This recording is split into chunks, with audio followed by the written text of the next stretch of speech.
Good evening. I welcome you all to this 19th special lecture of this special lecture series organized by the Department of Comparative Indian Language and Literature, University of Calcutta. Today we have a very esteemed speaker with us, Professor Niladri Chatterjee, and those who know about Professor Niladri Chatterjee knows that he absolutely does not need any introduction, but it is just a formality. It is part of our program to introduce him formally. Today he will be speaking on an area which he which is his expertise, and everybody who is doing English literature and gender studies in India knows it very well that how expertise Professor Niladri Chatterjee has in this area. So I will request our student Anindita Sinha Rai to formally introduce Professor Niladri Chatterjee. Anindita. Good evening. Today, as we celebrate the second year of the reading down of Section 377, I'm honored to get the opportunity to introduce today's speaker, Mr. Niladri R Chatterjee, who is an eminent professor, academician, activist, and a novelist. Professor Chatterjee is a professor of English at Kalyani University. His areas of interest are cultural studies and masculinity studies. He has been teaching a course in gender studies at his university since 2009. He is a recipient of Fulbright Scholarship and the British Council Charles Wallace Fellowship. His doctoral work is on the novelist Christopher Isherwood. He has published his debut novel, The Scholar, in 2016 and co-edited the book Androgyny and Female Impersonation in India, Nari Bhav with Tutun Mukherjee. He also co-edited The Muffled Heart, Stories of Disempowered Male, contributed to the American Isherwood, and so on. He has published in the journal American Notes and Queries, Intersections, and has recently begun contributing to the Wire. He also published his articles in a number of journals and dailies. He has reviewed for Gay and Lesbian Review Worldwide. Professor Chatterjee also has a Facebook page called New Gender Studies for the related discussion of the discipline. I would now request Professor Chatterjee to start his lecture on the topic Ghrinit Vyadhi, Pandey Bechan Sharma's Chocolate and Homophobia in 1920s India. Thank you. Thank you, Anindita. Now, stage is yours, Niladrida. Please begin your lecture. Thank you, Anindita, and thank you, Mrinmoy, for inviting me today to speak to you all. I have to say that I am thinking quite emotionally right now about the late Professor Tutun Mukherjee, because I think Tutundi would have been particularly pleased to know that I'm actually speaking to a community of comparatists. And this is something which I think Tutundi would have taken a great deal of pleasure in. So I miss her every day, and I wish Tutundi was present here today. Had she been here, I'm sure that she would have tuned in from Hyderabad to hear this talk. But Tutundi, wherever you are, I hope that you can see me make this presentation. I am going to talk about one particular short story, but of course, this particular writer, Pandey Bechan Sharma, who also went by the pen name of Ugra, he published several short stories. And he actually published these short stories at a very interesting time in Indian history. 1924. So I think what is really important for us to understand is that exactly how is the short story Chocolate functioning in a socio-cultural context of 1920s India. Now, anybody who is familiar, even remotely familiar with the history of India will have a fairly clear idea as to exactly what is going on in 1920s India. We have a gradually sort of crystallizing movement, freedom struggle, which is becoming more and more and more powerful. You have got Mohandas Karamchand Gandhi, who is regularly publishing his articles in Young India. You certainly have a kind of a grassroots mobilization of people towards the freedom struggle. But what you also have at this time is that along with the freedom struggle, certain other issues become imbricated. So, therefore, it isn't just about the freedom struggle. It is also, in a very sort of unavoidable way, also about gender and also about sexuality. Now, anybody who is even remotely familiar with the history of the Indian freedom struggle will know that the freedom struggle wasn't just a case of Indians trying to get rid of the British. It was certainly, that is the broad discourse that we get, Indians trying to get rid of the British. But the freedom struggle, the way in which it formed, the way in which it took shape, becomes very interesting for us to pay a little bit of attention to, because within that freedom struggle come in questions of gender and questions of sexuality. So you have a certain branch of freedom fighters, avowedly men, who, for example, believe that the best way to serve Mother India is to be celibate, right? So therefore, celibacy becomes a very important part of the freedom movement for some men who believe that, they should absolutely stay away from women, who should stay away from sex, who should actually not marry. Because the whole idea is that you're married to the freedom struggle. I mean, there's almost why almost there is a very clear kind of religious color almost that the freedom struggle takes on, a very, very religious color, because this is very similar to the way in which when you have nuns join a nunnery, yes, they basically become the bride of Christ. So therefore, it is almost as though they are married to Christ when they join the nunnery. Yes, and this is also almost the case when male priests join the Roman Catholic Church.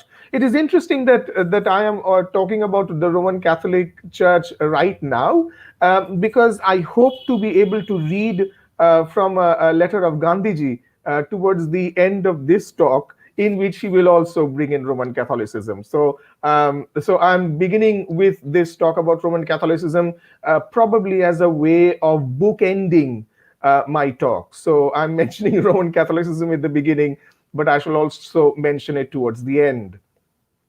Now, what really happens in the Roman Catholic religion is, of course, in the denomination, is that you certainly have this idea that you are almost married to the church. Yes. Also, you remember that when Queen Elizabeth I, she took to the throne, one of the most important things that she is given, and of course subsequent monarchs have also been given that, which is a ring. And the ring that you're given during the coronation is basically to symbolize the fact that you are married to the country. So it is but what is interesting is that the ring also has a cross sign on it. So this is a marriage that is an avowedly a Christian marriage that is being marked by the design of the ring, and it is of course the ring that the monarch has to wear in order to consolidate the marriage, as it were, between the body of the monarch and, as it were, the body of the country. So this kind of sort of obsession regarding celibacy is something that we certainly note in the freedom struggle. Also, and this is very much a part of the legacy that we get from the late 19th century, primarily due to people like Vivekananda, who believe that, of course, what India needs is a muscular Hinduism, right? So therefore, there is a certain kind of masculinity that becomes a very much an integral part, like an organizing principle for the freedom struggle. So, in order to be a freedom fighter, you have to be male. Ideally, you have to be celibate. So, therefore, what we are talking about is, I think we really need to understand where I'm going with this. It's a very old idea. It is a very old idea. It is an idea that is almost as old as ancient Greece, of 500, 600 BC, where sexual control, I cannot stress this often enough, where sexual control is regarded as being the hallmark of your commitment to the country, right? So the Greeks also believed a great deal in sexual control, which is why Greek statuary usually has, a small male genitalia. The small male genitalia is basically to indicate the fact that the person being represented does not have a very high libido. Because if you have a very high libido, then you are paying too much attention to the body. And if you're paying too much attention to the body, then you're not sufficiently masculine, because masculinity consists in the brain. This is absolutely feminism 101. Everybody is aware of this already. Now, what really happens, therefore, is that this kind of a denigration of the body, because the body is equated with sexuality and sexuality is equated with women. So, therefore, this sort of very interesting conflation of body with sex, with femininity, this kind of conflation exists in parallel to mind, masculinity, and sort of control. So that is broadly a very kind of gendered way in which we begin to understand the whole freedom struggle. So don't listen to the body, because if you pay attention to the body, then you are being feminized. So therefore, what should be your attitude to the body? The attitude to the body should be the one that the body should be controlled by you.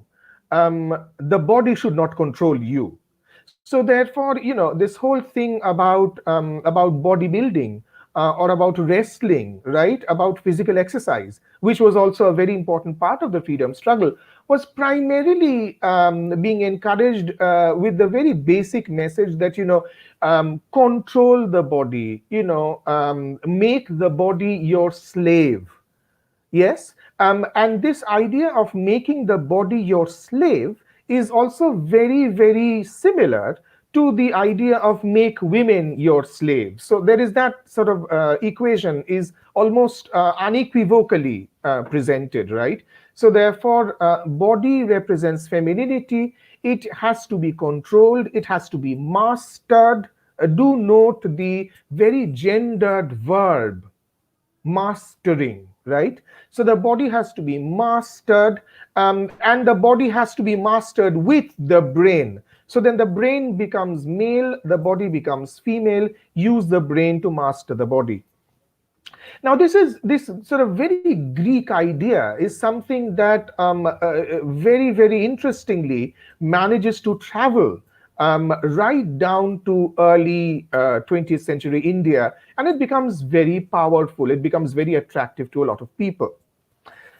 Now, around this time, what also happens is that, many of you will know that one of the reasons why the British shifted their capital from Kolkata to Delhi in 1911, one of the several reasons, I mean, there are other reasons, but one particular reason is that Calcutta was becoming quite notorious for it had somehow managed to create this sense of a hotbed for the freedom struggle.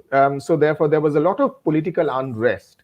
So the British, in their wisdom, decided that Delhi is going to be much more peaceful compared to Calcutta. So that is where they shifted. So Calcutta already had a reputation of being a place of unrest, a place of disturbance, right? Which I think is remarkably sort of dramatically in contradiction with the British configuration of the Bengali male as effeminate, as lazy. So therefore, I find this contradiction rather amusing. That on the one hand, you have the British who are consistently producing the Bengali male as the effeminate male, the Bengali Babu being the effeminate man. And at the same time, the British is also terribly worried that Bengal is basically a cauldron of unrest and civil disobedience, and we can't rule there anymore. So it is so Calcutta by that time had already acquired a reputation of being not a very peaceful place for the British, and Bengal subsequently had also acquired a reputation of not being a very peaceful place for the British to rule from. It is in this context that on 31st of May 1924, that a Hindi magazine that is published from Kolkata called Matwala, they start to publish a series of short stories, and the first short story comes out in its 31st, I think it is the 31st of May 1924 issue, if I'm not mistaken, which is this story called Chocolate. Now, obviously, the Hindi pronunciation of the word is chocolate. So therefore, in a very interesting, and this is something that is pointed out by Ruth Vanita. By the way, I am going to use Ruth Vanita almost entirely through this particular talk, because the translation of the short story Chocolate is the one that has been done by Ruth Vanita. Ruth Vanita has also written about Pandey Bechan Sharma in her book Same Sex Love in India, and Ruth Vanita has also subsequently translated the autobiography of Pandey Bechan Sharma called My Story, in which he talks about his time till he turns 20. So he was born in 1900. So his life from 1900 to 1920, that was published as an autobiography, which Ruth Vanita subsequently published.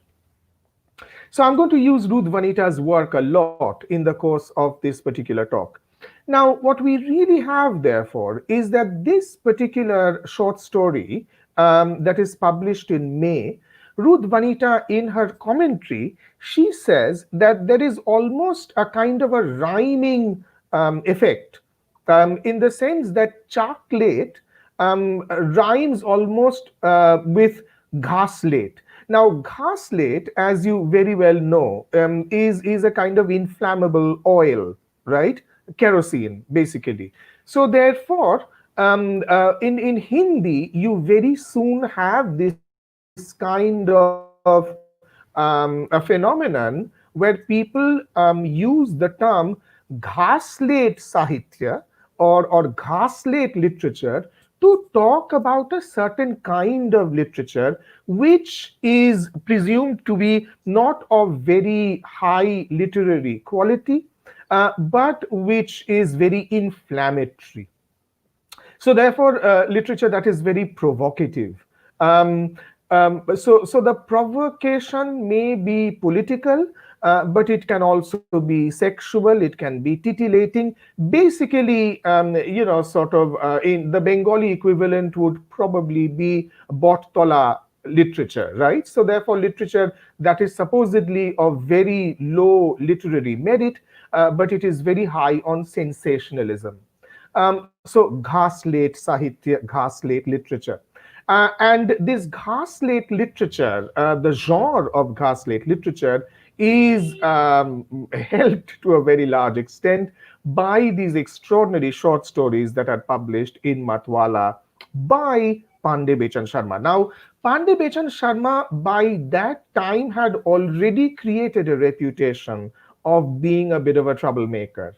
Yes, he was already writing very, very openly, and in a very satirical way as well, because Matwala was a kind of a magazine that was very political, but very satirical as well.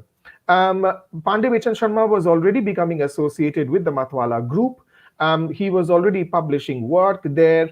And so when he decided to publish these short stories, you can imagine that the effect that this must have had. Clearly, consternation, horror, sort of, what the hell is going on? That kind of a major explosion of outrage is something that greeted the publication of this short story. Now, you would have thought that, discouraged by this particular kind of response, that Pandey Bechan Sharma would desist from writing any more such short stories. But he doesn't. He continues to publish these short stories repeatedly. And what is even more provocative is that in 1927 he gathers all of these short stories and he actually publishes it as a book in 1927. Yes. And of course, a lot of controversy results as a result of the publication of that book. The controversy reaches Mahatma Gandhi, who gets to read these short stories. And that's a story that I'll come to later. And as late as 1953, another edition is published. I haven't found that edition, but I'm looking for it. Another edition is published in 1953 with all those short stories, but with copious commentary that is provided by Pandey Bechan Sharma, and also with a foreword written by somebody else that I shall come to later, somebody called Sri Ramnath Lal Suman, who publishes an extraordinary foreword to it, but I'll come to that later. What is the short story about? Now, this is a very short narrative. You have broadly 4 characters over here. Let me just give you the names of those characters.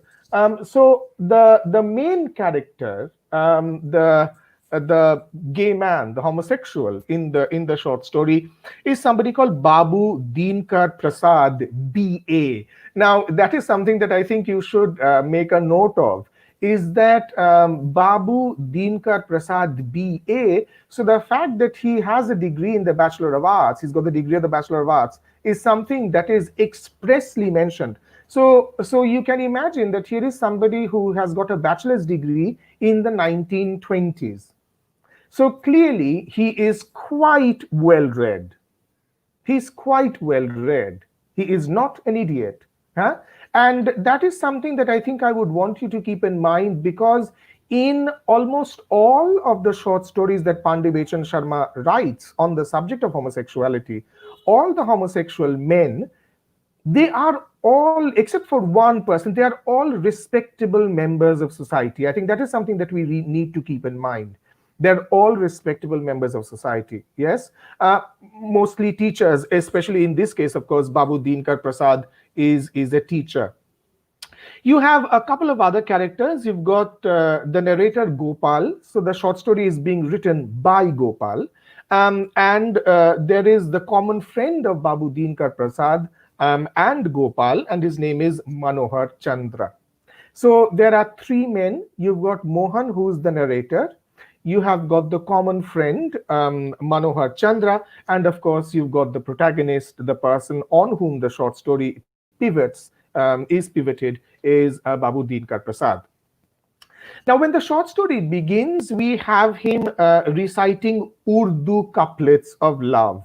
Now, this is something which I think we should probably take very seriously, because of the very simple reason that by the time we come to 1953, when you have Sri Ramnath Lal Suman, who is writing that extraordinary foreword to the book, what Sri Ramnath Lal Suman seems to be suggesting is that homosexuality is actually seen as an Urdu influence in Hindi literature.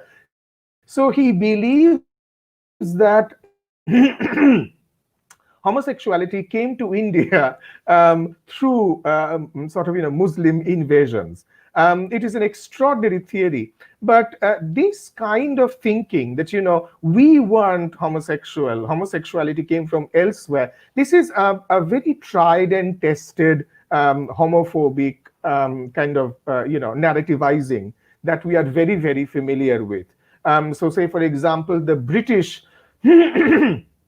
sorry, the British believed that homosexuality came from France, the French vice, and of course, the French believed that homosexuality came from England, so they call it, la vie anglaise. So therefore, there is a way in which we constantly try to shift homosexuality as if it is not indigenous to our culture. It always comes from elsewhere. And in this case, of course, this gentleman, Ramnath Lal Suman, he finds it very convenient to think that homosexuality actually came to India through Muslim invasion. Now he does something very interesting. I'm skipping a little. He does something very interesting. He says, how did homosexuality travel to India? And he says that, well, it's very simple. Homosexuality traveled to India. It originated in Greece. Okay, so he believes that it originated in Greece. He says it originated in Greece, and through Europe it reached Arabia, and from Arabia it went into the Middle East, and then from Middle East it came to India. So that is the path of quite an extraordinary path for homosexuality that Ramnath Lal seems to have decided is the case. But what is important to note over here is that the culture that Pandey Bechan Sharma is presenting, and this was absolutely quite true, is that the culture, and especially the culture of North India, it is absolutely impossible to make this kind of a separation of cultures depending upon religion. Because it was very common practice for people of that time who actually spoke Hindi and who read Hindi to constantly recite shares, to sing ghazals. This was very much a part of the UP culture.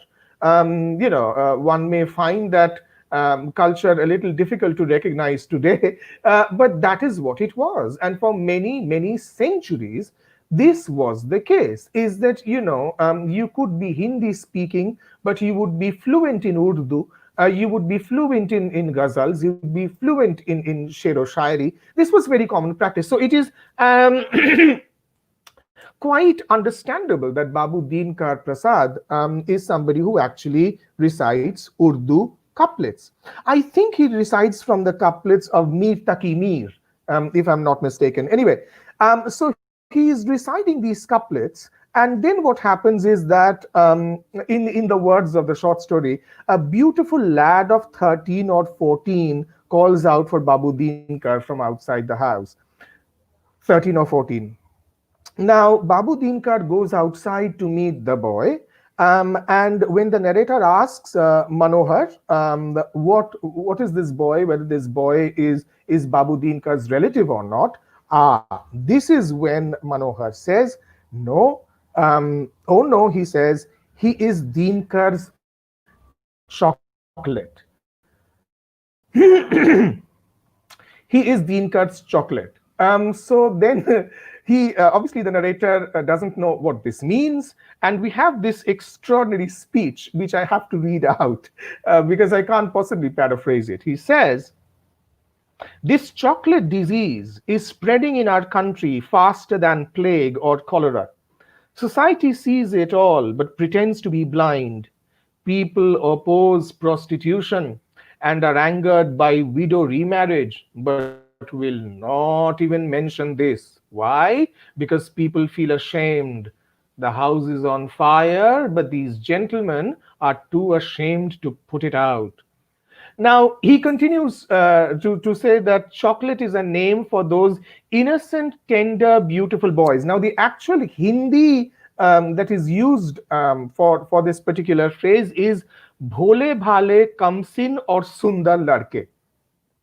So, bhole bhale kamsin or sundar larke. I think I would want you to make a note of the adjectives that are used, because we are quite familiar, aren't we, of the way in which bhole bhale, or rather bholi bhali, is very often an adjective that is used for an innocent, nubile sort of village belle in Hindi cinema. Not so much anymore, but certainly in the 1960s and 70s,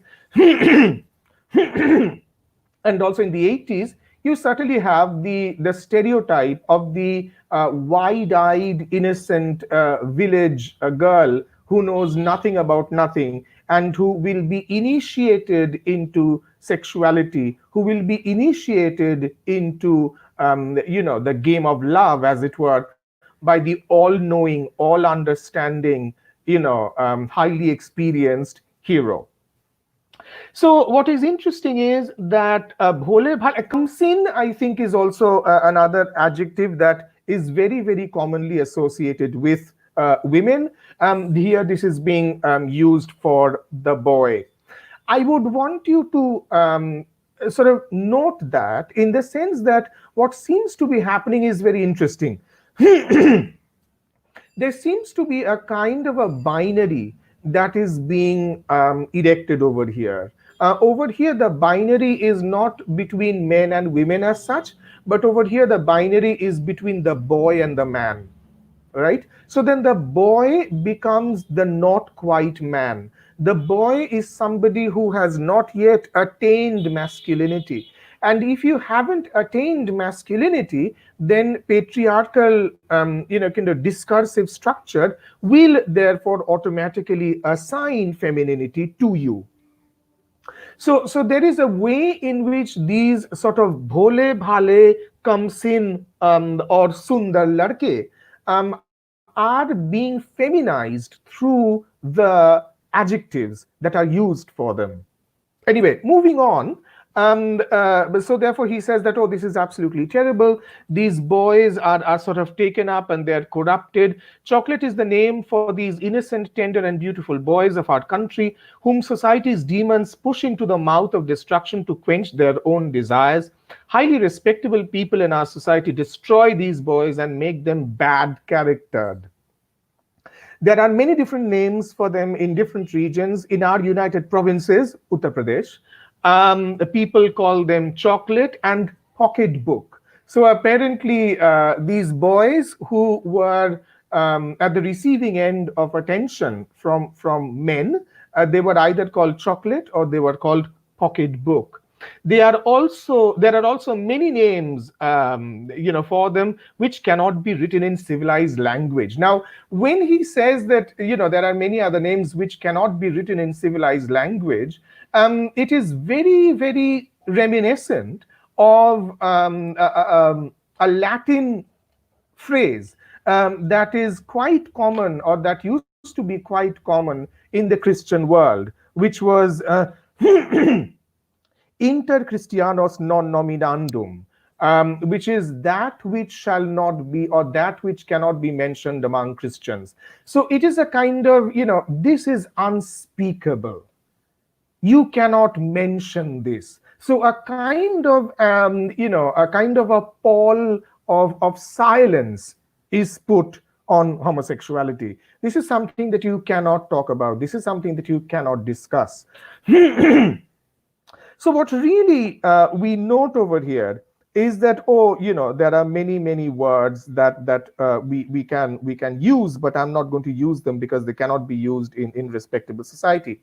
Also, what should be noted is that the terms that are being used, so therefore chocolate, pocketbook, these are clearly terms that objectify, because chocolate is not, chocolate is an inanimate object and a pocketbook is an inanimate object. So therefore, when these terms are being used to refer to young boys, do you notice that what is happening over here? Of course, that the boys are being objectified, right? So, and therefore, so when we talk about objectification, we very often talk, almost instantly, we think about objectifying women, but over here it is the boys that are being objectified. They are being called chocolate and pocketbook. Now, what really happens, therefore, is that, but he also goes on to say this speech, in this speech that Manohar delivers, Manohar also says something rather remarkable. He says, "But don't engage with Babu Dinkar." He says, "Don't talk to Babu Dinkar about it, because if you do, then Babu Dinkar is going to cite," and this is where it becomes even more interesting. Babu Dinkar is going to cite Socrates. He is going to cite Shakespeare. He is going to cite Oscar Wilde. Now, why does Babu Dinkar cite Socrates? Why does Babu Dinkar cite Oscar Wilde? Why does Babu Dinkar cite Shakespeare? He cites them to show that apparently these men were also guilty of this offense. So Babu Dinkar is so well read that he has also managed to construct for himself a kind of queer history. Remember that this is being written in 1924, not in 2020.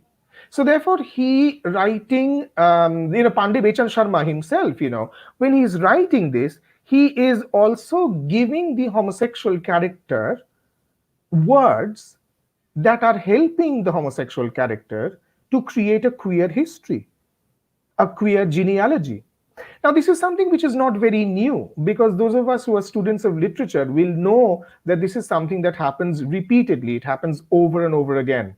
We have seen it happen with Christopher Marlowe, because in Christopher Marlowe's Edward II, you have something very, very similar that happens. And Marlowe, of course, is writing Edward II in 1592.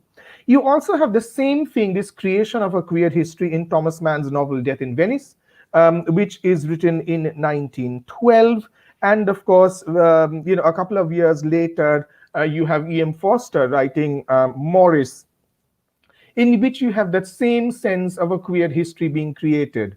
Authors are cited from the past, historical events are cited from the past, mythology is cited from the past, music is cited from the past, in order to create a history that the author believes needs to be foregrounded.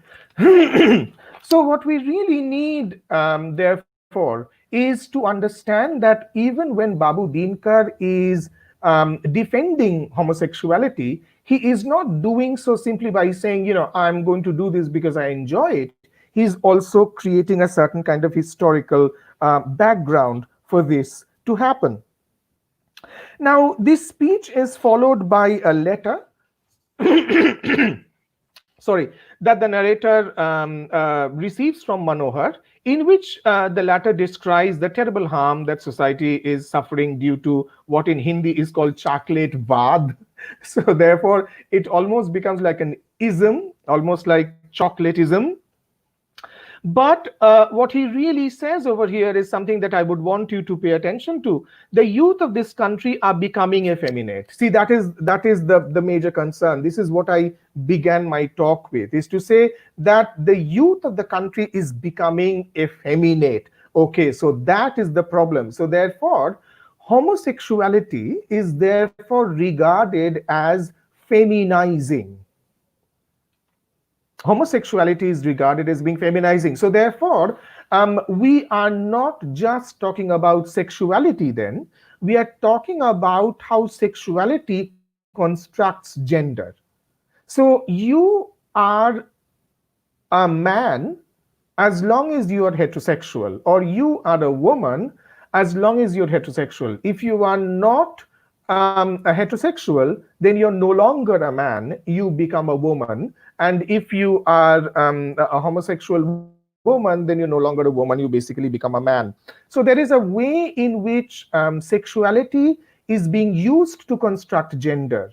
And that is something which I think is very clear over here. The youth of this country are becoming effeminate. When a boy sees that many people are attracted to one of his companions, he too tries to imitate that companion. He starts trying to become a chocolate. He tries to become a chocolate by using vanilla, which presumably is some kind of a cream, and then white rose, which I'm also presuming is some kind of a skincare cream, and then pear's soap. So if you so there is a way in which apparently you can use venola, and you can use white rose, and you can use pear soap, and if you use these, you are basically going to become a chocolate. What exactly is happening over here? Now again, this is again a regurgitation, this is a recirculation of exactly what the Greeks were talking about, which is to say, don't pay attention to your body for the sake of its physical beauty. That is not supposed to be a project that is worthy of masculine men. You should not pay attention. You should not pay attention to your body. You should actually pay attention to how to master the body. But when you're actually lavishing care on it, when you're actually providing the body sensual pleasure of venola and white rose and pear soap, that is when you are actually paying attention to the body. You're becoming a slave to the body. And if you become a slave to the body, of course, you're becoming a woman. He says that instead of studying, boys spend their time trying to look handsome. And once they fall into the trade of beauty, their intellect is weakened. There are few schools where 5 to 10 such cases do not come before the headmaster each year.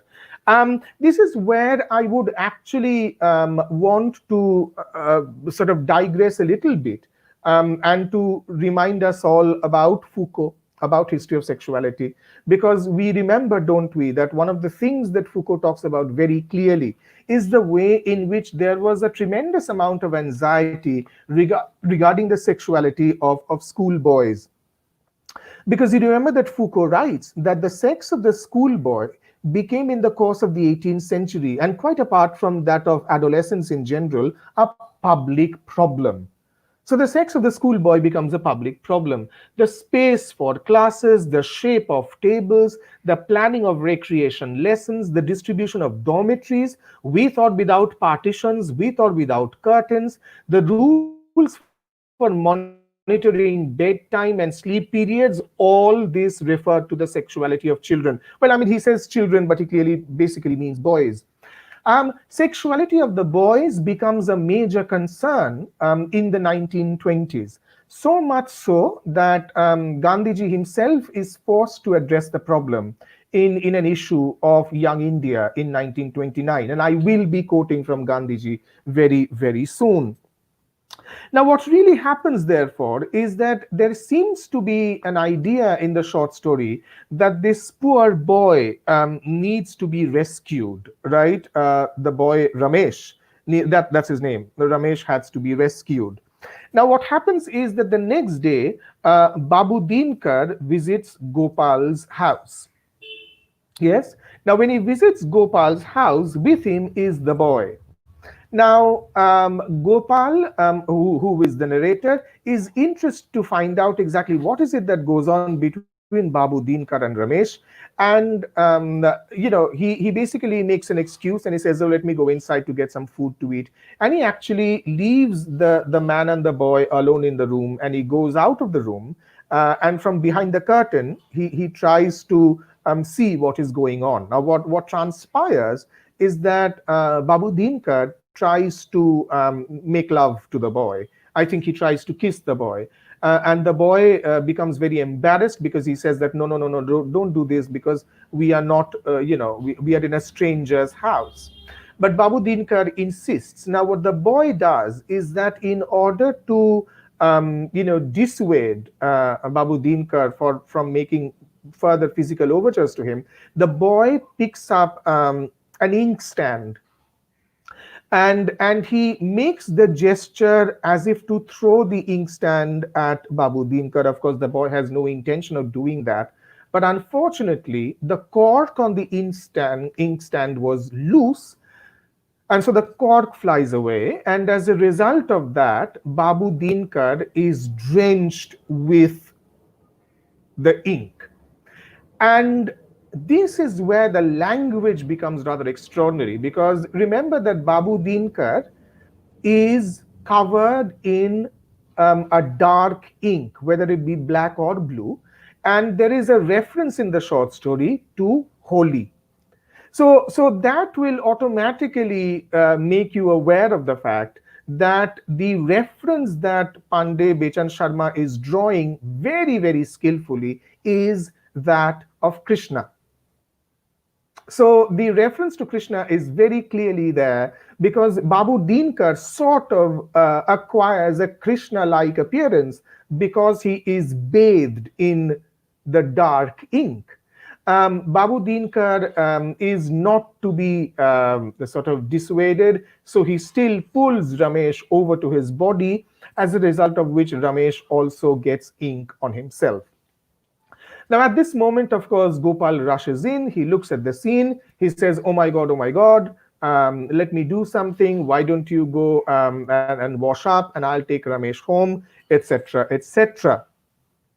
Now, what is really interesting over here is that, not to be discouraged, of course, Dinkar tries to kiss Ramesh, and after this incident, Dinkar, so the story ends with these lines. After this incident, Dinkar was not to be found anywhere. 6 months have passed, but no one has heard anything of him. Ramesh's father has begun to keep a strict eye on his son's private life. May God protect Ramesh. Ah. So the story ends with a prayer that may God protect Ramesh. Now, clearly, we can see that if we read the short story in a superficial way, this short story can be read as homophobic, which is understandable because, of course, when he's saying that may God protect Ramesh, the idea seems to be that Ramesh is in need of protection from the evil of homosexuality. But is it really as simple as that? Because had it been a simply homophobic short story, then I don't think it would have actually created the kind of outrage that it actually ended up doing, because people were incensed. People were very, very angry that these short stories are being published. And Pandey Bechan Sharma, he kept saying, well, but I mean, what is wrong in these short stories? Because surely, if you read the short stories, you will know that I'm condemning homosexuality. What is your problem? And of course, if you read the short story, that is what it appears to be, except for the fact that when you have a homosexual character who is so well read, who is so literate, who has got world literature at the tip of his tongue, it becomes a little difficult for us to dismiss the figure of the homosexual as somebody who is unsophisticated, illiterate, right? So that becomes a little difficult for us to do. Also, I think what Pandey Bechan Sharma is doing is something that we find an American film director, Cecil B. DeMille, doing in the 1930s America after the introduction of what is called the Hays Code. Now, what is the Hays Code? The Hays Code was actually put in place in the 1930s because people believed that there was far too much sex and violence on the screen. 1920s films, if you those of you who are interested in film history, if you look at movies like Intolerance, if you look, I mean, there are several other films in which you have endless depictions of sort of licentiousness, right? And American moral police got very worked up about it, and they said, oh, we have to stop it. So what they did was they formed a code. So they said that these are the scenes that you cannot show. You, for example, cannot show a man and a woman in bed, even if they are sitting up in bed. That apparently is too hot to handle, so you can't show that. So there were several such things, and every time anybody had to make a movie, they had to keep the Hays Code at their elbow to constantly check whether they are violating or constantly check whether they're actually whether the film is in conformity with what is expected of the Hays Code of the film, thanks to the Hays Code. Now, Cecil B. DeMille, of course, he found a way around it. Now, what he did was he showed exactly the things that Hays Code had said you shouldn't show. So he put in, the scenes of licentiousness, people having orgies and all of that. He put in all of that into the films. And right at the end, the people who are indulging in those orgies, they're all killed. Yeah. And this is something which became very, very popularly known as 6 reels of sin and 1 reel of virtue. So for 6 reels you're going to show as much licentiousness, sort of people sleeping around, people behaving badly. You see a lot of that happening, and right at the end, the story is like, oh, these are very bad people, they should be killed. So then if Cecil B. DeMille is asked, how dare you show these sort of horrible scenes of people having sex and all of that, Cecil B. DeMille, they say, yes, exactly. You see, people should see that, this is what you shouldn't be doing, because if you do that, then see what happens at the end. Those people die. So don't do it. So I am not supporting these kind of terrible activities. I am against them as well. I am showing them so that people don't do it. Obviously, nobody's a fool. So they all went to watch these films for these particular scenes. And of course, Cecil B. DeMille basically got to have his cake and eat it too. I suspect this is what Pandey Bechan Sharma does as well. Now, Pandey Bechan Sharma constantly, so that last homophobic end of the short story is the fig leaf that he wears. He says, look, I'm condemning it, aren't I? I'm condemning it. I'm not supporting it. But the fact remains that for the vast length of the short story, there is no condemnation at all. In fact, if anything, there is actually a complete celebration of homosexuality. Remember, this is happening all through 1924, 1925, 1926, and culminating in the collected short stories that comes out in 1927. Now, this particular controversy, ultimately, as I told you, they actually reach Gandhiji. And Gandhiji reads the short stories. He reads them twice, actually. And after reading the short stories, Gandhiji basically says, I don't see what's wrong with the short stories. This man is only trying to condemn an unnatural vice. Why should I condemn it? So Gandhiji therefore falls right into the trap that Pandey Bechan Sharma had set for him, among other people. And Gandhiji says, no, I mean, I don't see any problem in the short stories at all. I don't think these short stories should be banned. I think this gentleman is doing a public service. He's condemning an unnatural vice. I think these short stories should be read.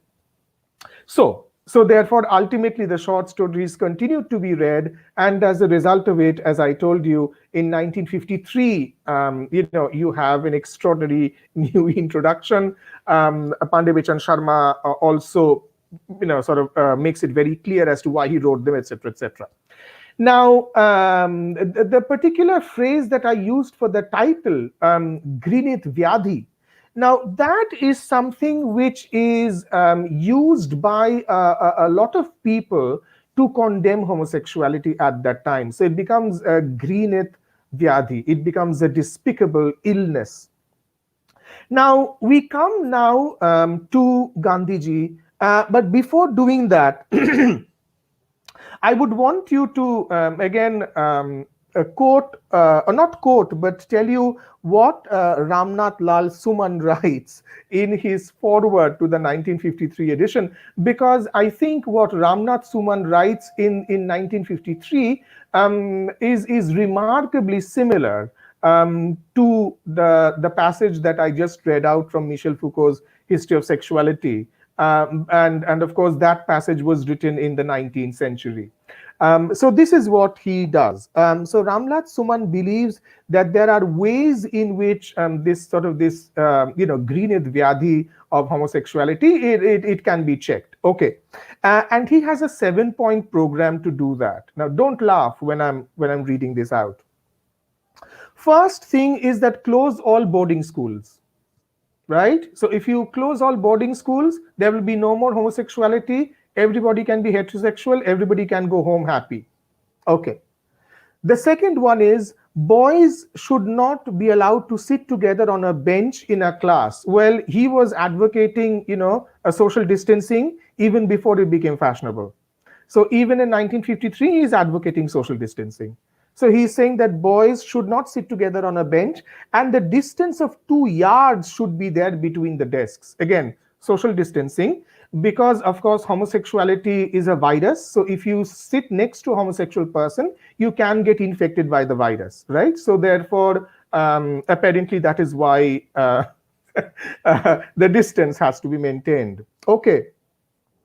Immediate expulsion of the suspect. So if anybody is suspected of homosexuality, no questions asked, you go home. Right. Youths under 20 should only watch patriotic films.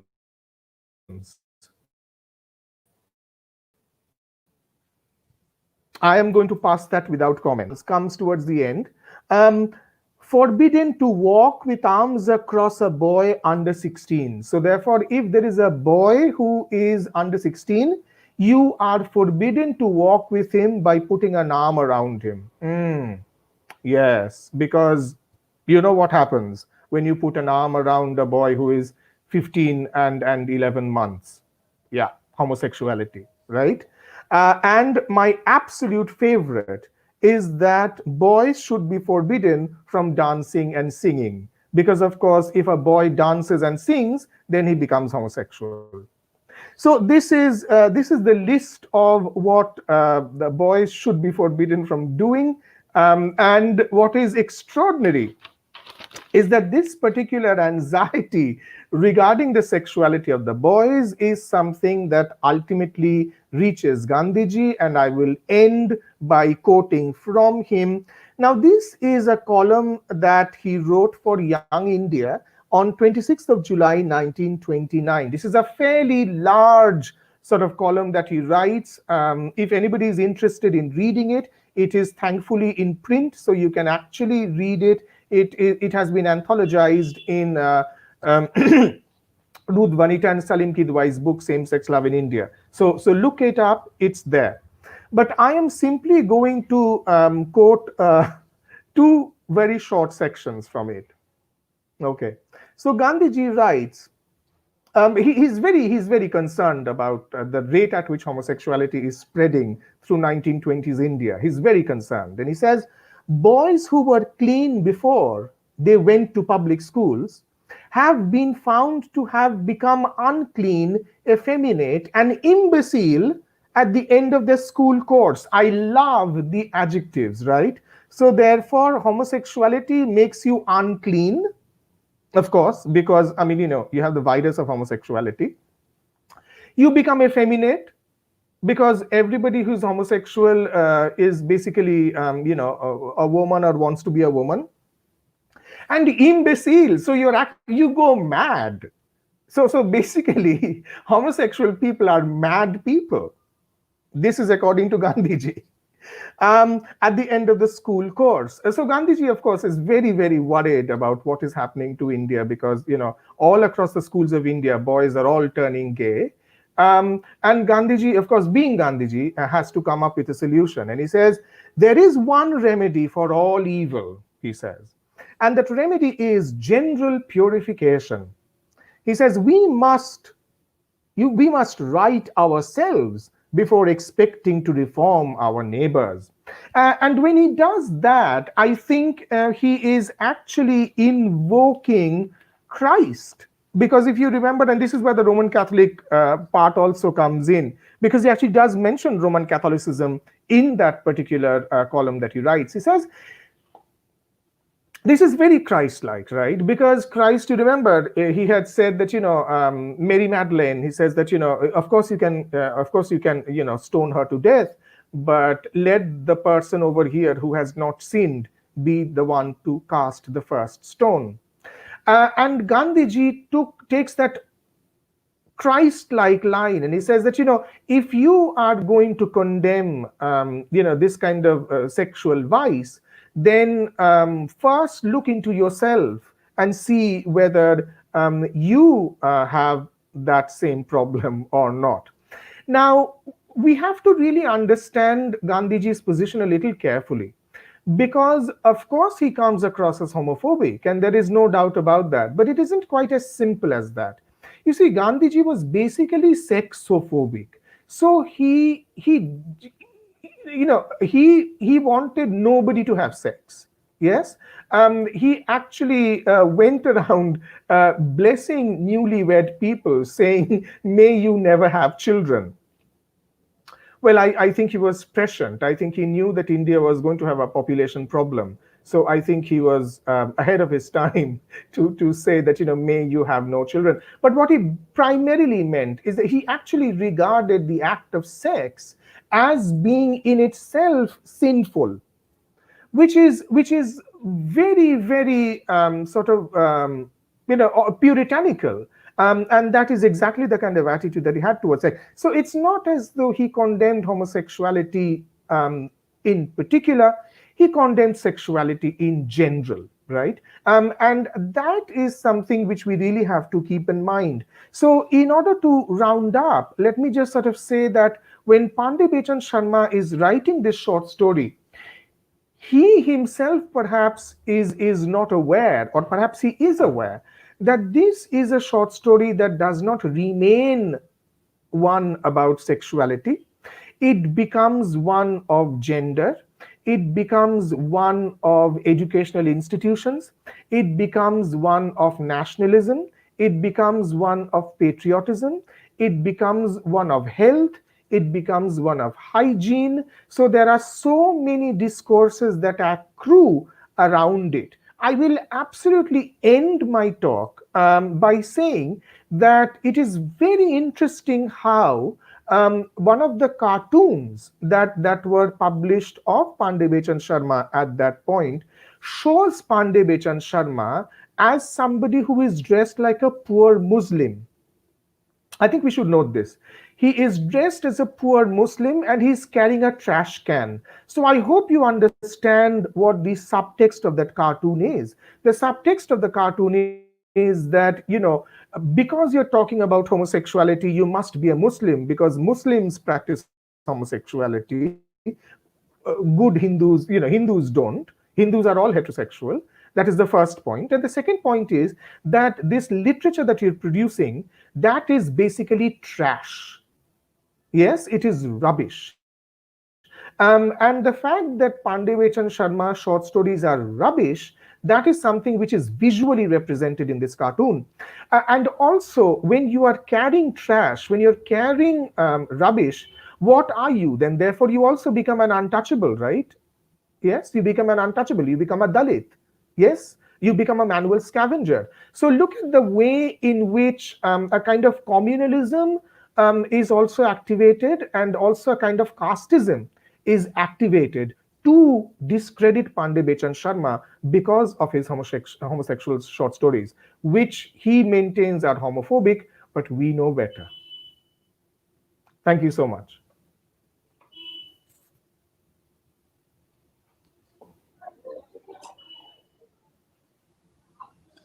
Thank you so much, Niladrida.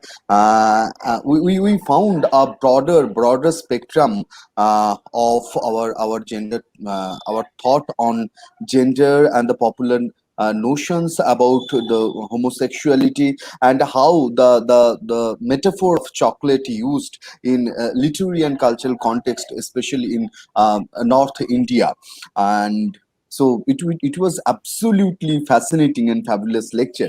Niladrida, before going into the discussion, I would like to know something, because I do not have much knowledge about this area, though I have read a few fiction and few other literary texts like Revati, the story of my life, and a famous poet and author Hoshang Merchant, about all these writing.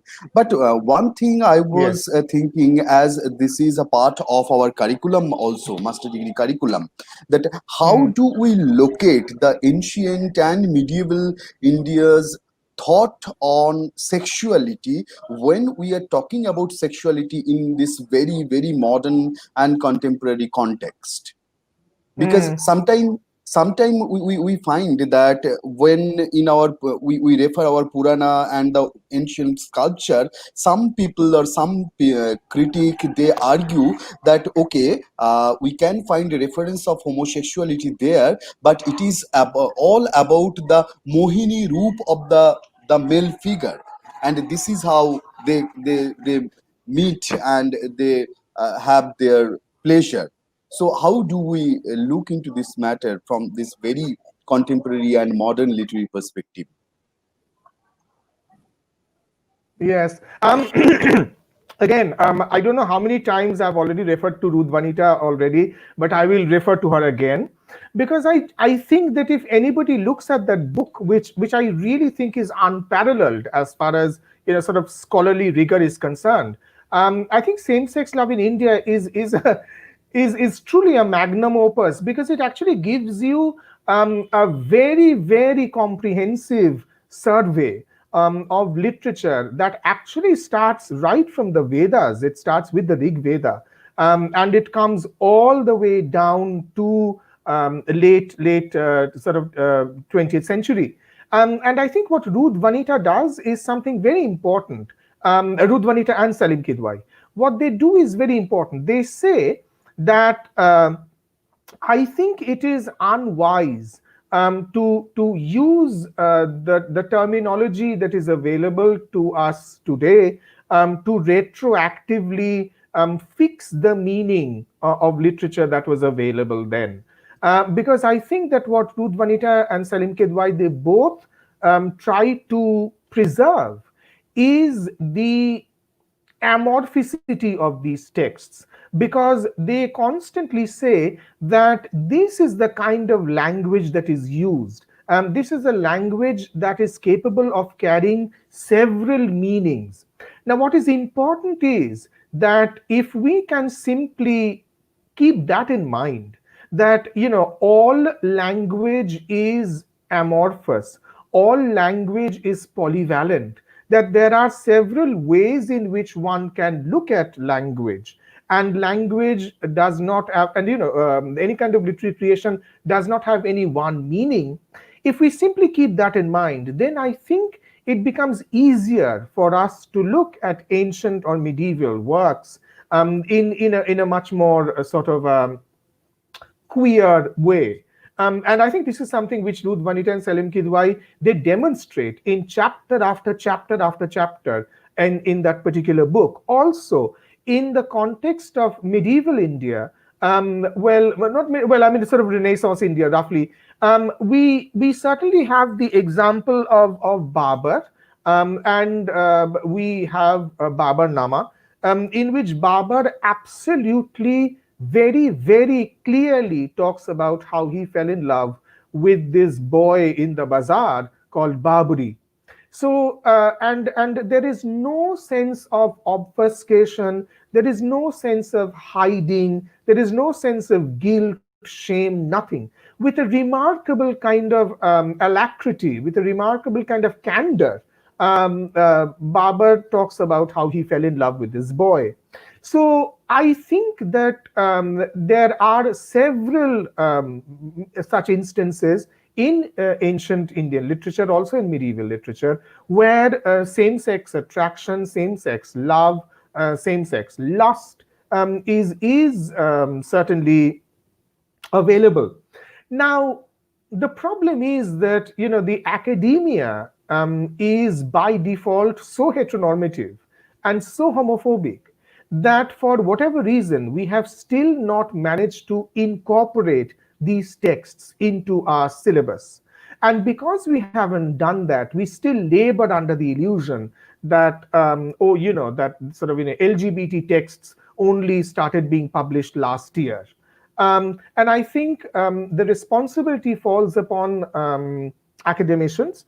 Responsibility falls upon college and university teachers, especially on university teachers, because they are in charge of framing the syllabus, to make sure that these texts are incorporated so that students have a less heteronormative idea of Indian literature and Indian history.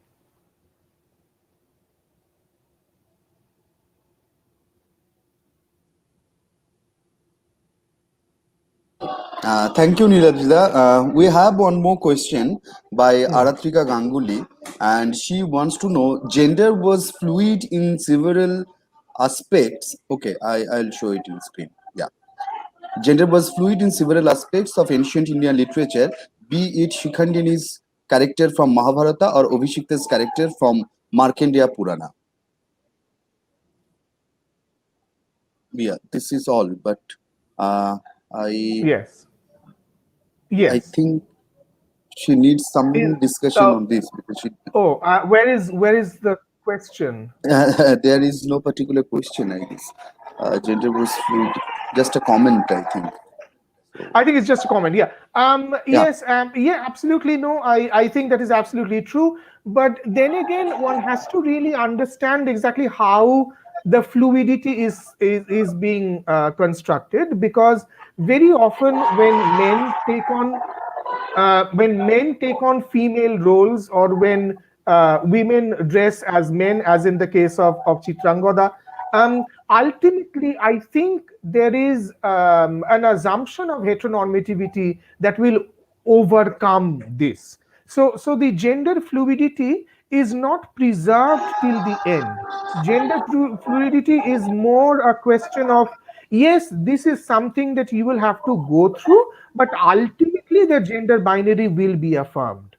So I think one has to be a little careful about valorizing that kind of gender fluidity too much, because it seems to be more of a phase than something permanent. And I think we need to look at literatures where it isn't regarded as a phase, it isn't regarded as some kind of a, ruse, some kind of a disguise, that it is a part of a person's identity. So I think one has to be a little critical while reading ancient Indian literature. Yeah. yeah. Thank you, Miladida. Okay, Prerana also had similar kind of question. I mean, it is also Yes. related to Shikhandi. I think you have already answered. And Aratrika Yes. also added with this the story of Tija and Vija in Rajasthani folklore is about two Sure. homosexual women who are later married to Yes. each other. Sir, are there Yes. any more folklore or oral tradition tales in India regarding homosexual couple? I'm Uh, not terribly sure. Well, I mean, homosexual couples, I'm not very sure, but I think, again, I think I would advise you to take a look at that book, Same-Sex Love in India, because I think that book is a wonderful reader. It's a compendium of many such narratives, which are taken from poetry, short stories, folk tales. They are everywhere. So I think, and I think there are now researchers who are working on it even more than they did before. So these resources are becoming more available now. Sure. Yeah, the next question is by Rudrani Dasgupta Chaudhuri, and yeah, this is a question.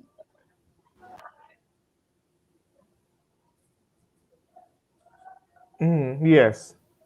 Yes. We And sometimes see this need to second build a part of canon this of question. ancient and medieval literature as Indian, as indigenous. And um,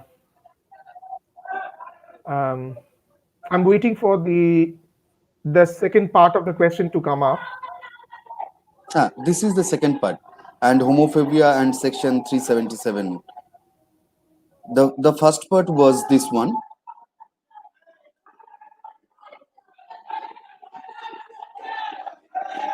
Okay, I think there is some network problem.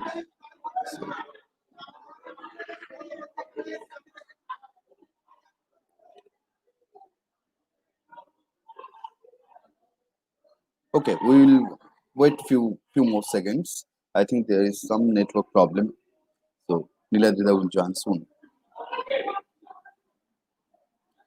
You may keep on asking questions. You may write your questions here. So we'll forward it to Niladrida.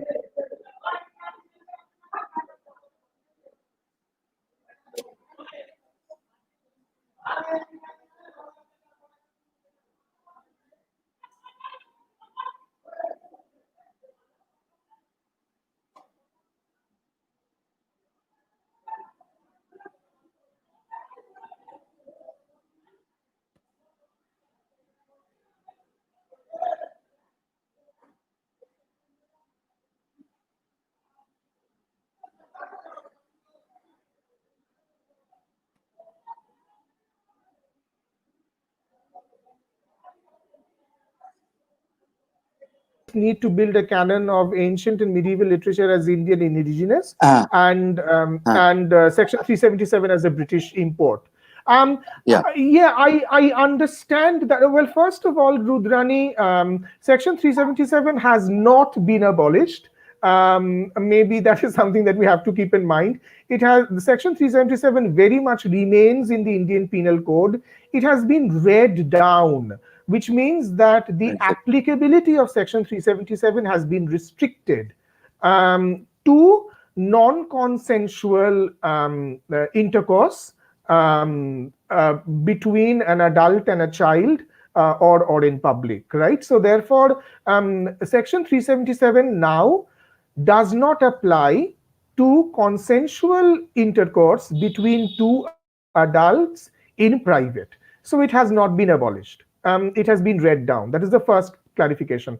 The second is that, yes, I understand that there is a sense that, our Indian literature and our Indian culture was so liberal, and then the British came, and then they brought the homophobia, and they brought Section 377. It is true and false, in the sense that, before the British came, and before Section 377 was a part of India, homosexuality really was not a punishable offense, in that sense. It wasn't legally punishable. So therefore, it becomes actually a crime after 1860. So that much is actually true. But I think one should be a little careful about celebrating indigenous Indian culture as being very liberal, because if you look at indigenous Indian culture, you will find that there are going to be instances of homophobia, of misogyny, that will also be there in the part of Indian culture, ancient and medieval. So I think an unqualified celebration of Indian culture is perhaps unwise. And But of course, yes, I mean, the criminalization does come to India through the British. Yes. Thank you, thank you. The next question is by, yeah, Anupam Devnath. Mm. Yeah. Is 2020s a mirror reflection of the 1920s with a transphobic? Oh wow. Well, I'm not terribly sure exactly whether it is a mirror reflection or not, I don't know.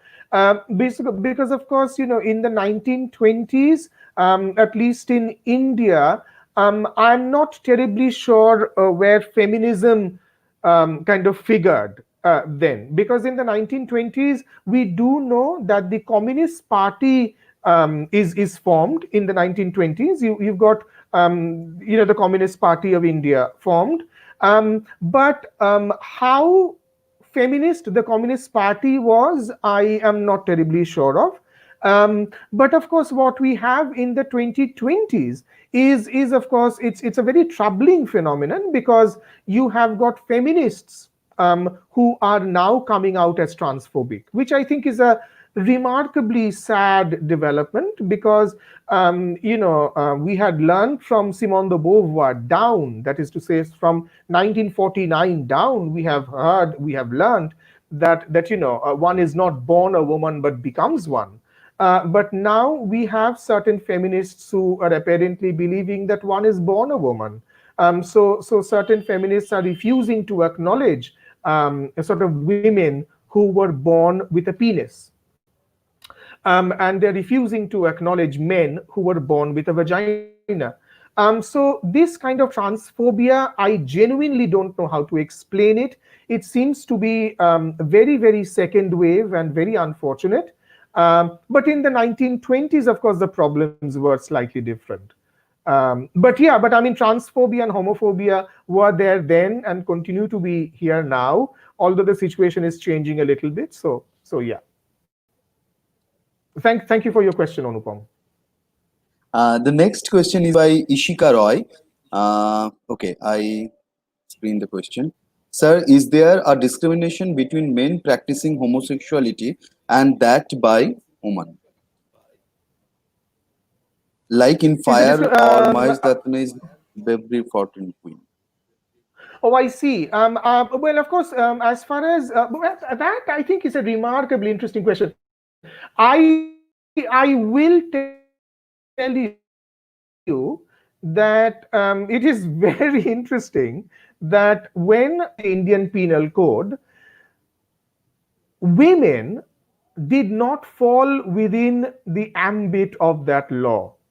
I think this is something that we have to keep in mind, is that Section 377 was applicable exclusively to men.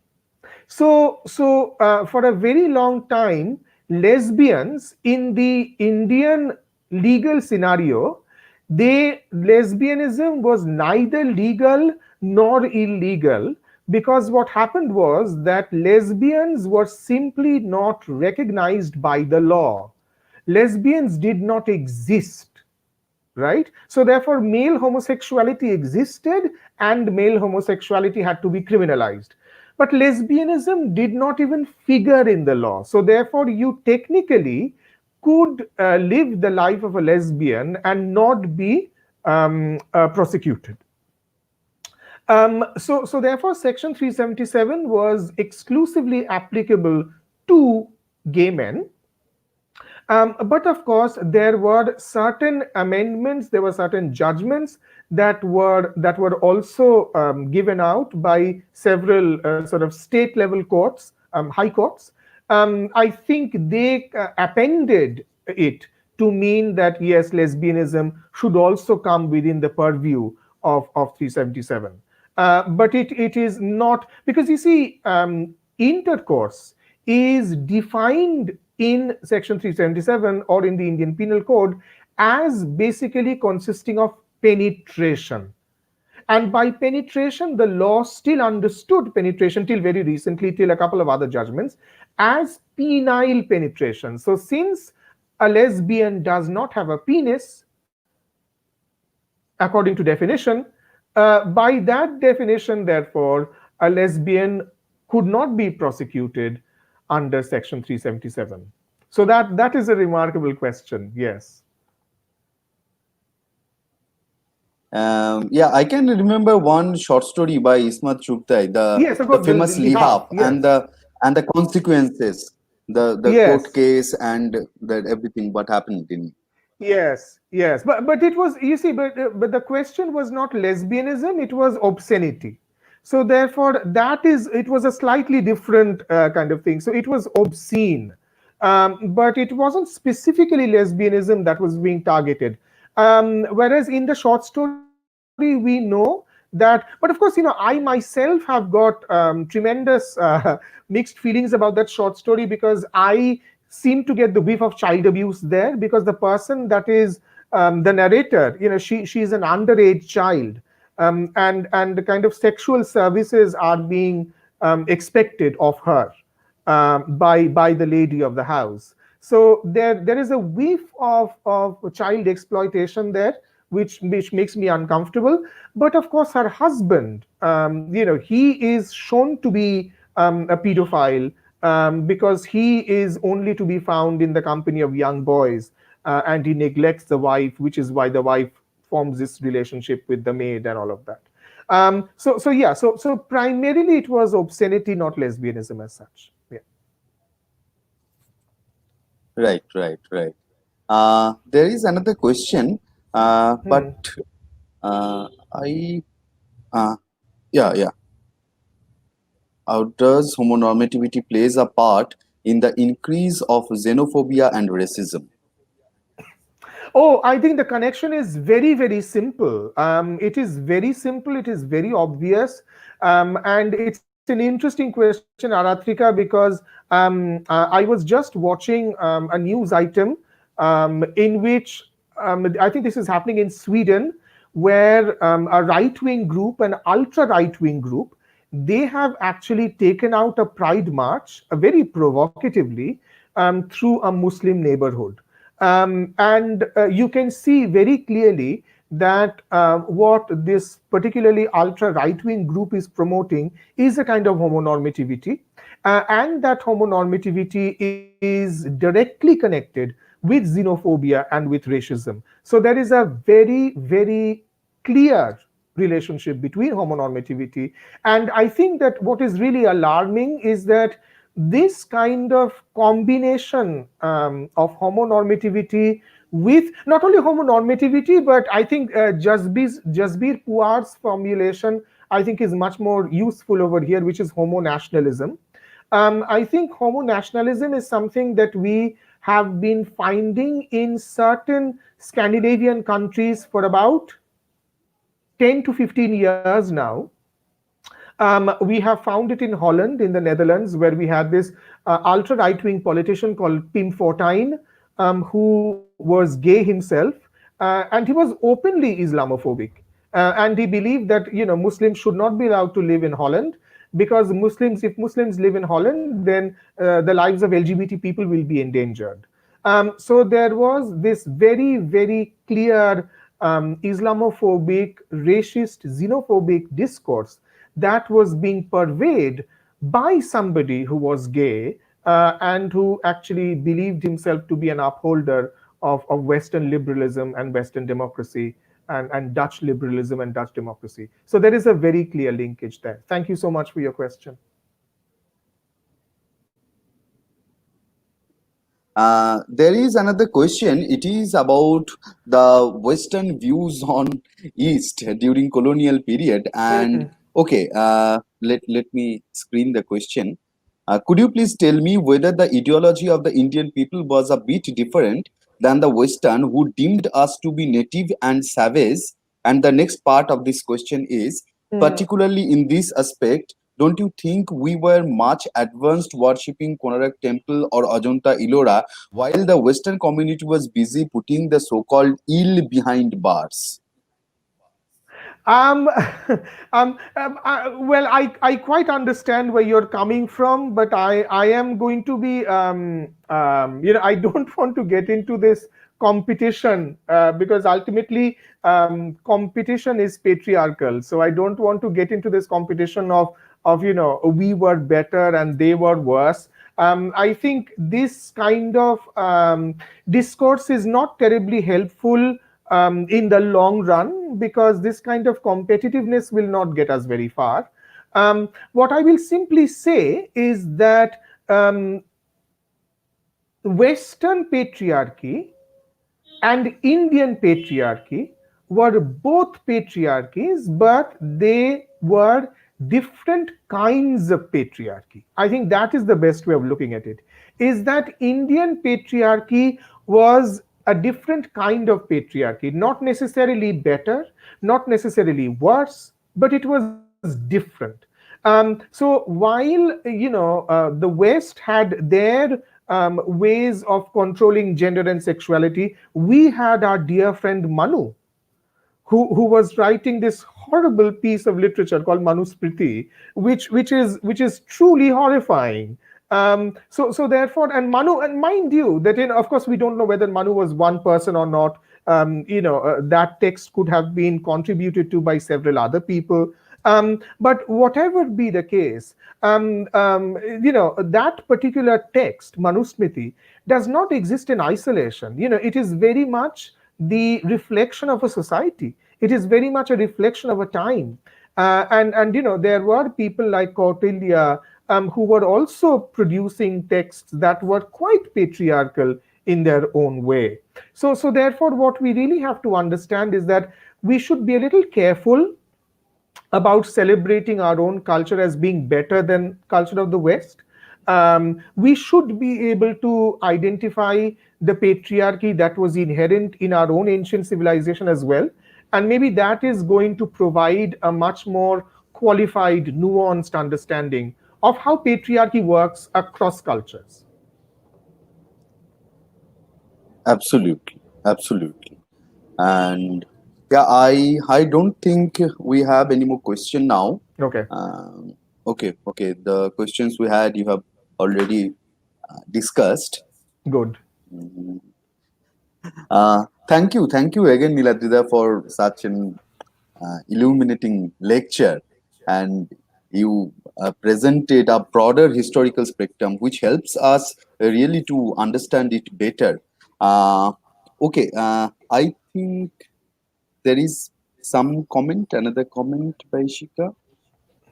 Anything, and now the history's first gay couple. It is remarkable that so long ago BC they existed. Right, yeah. So it's a comment, and I think what's going Yeah, to happen yeah. is that archaeologists, archaeologists and paleontologists, they are constantly going to make these discoveries, and we will be. I think what is going to happen is that there'll be many more revisions of history.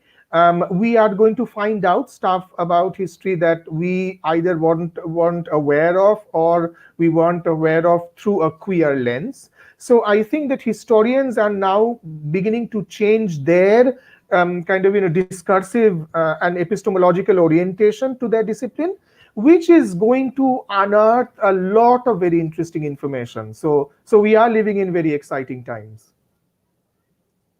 Thank you, Niladita. Now it's time to formal vote of thanks, and I request our student Anindita. Anindita, Anindita, are you there? Anindita, can you hear me? Yeah, yeah, Yes, yeah, sir. yeah. Thank you so much, sir. This has been really an interesting session. On the behalf of the Department of Comparative Indian Language and Literature, I sincerely thank Professor Chatterjee for this enlightening lecture. I would like to thank our head of the department, Dr. Mirmoy Pramanik, for arranging the special lecture series. I also thank our ex-students Shubham Kormokar and Chandra Sarkar for making such amazing posters. And thanks to all participants, students, researchers, and professors for their participation. Thank you.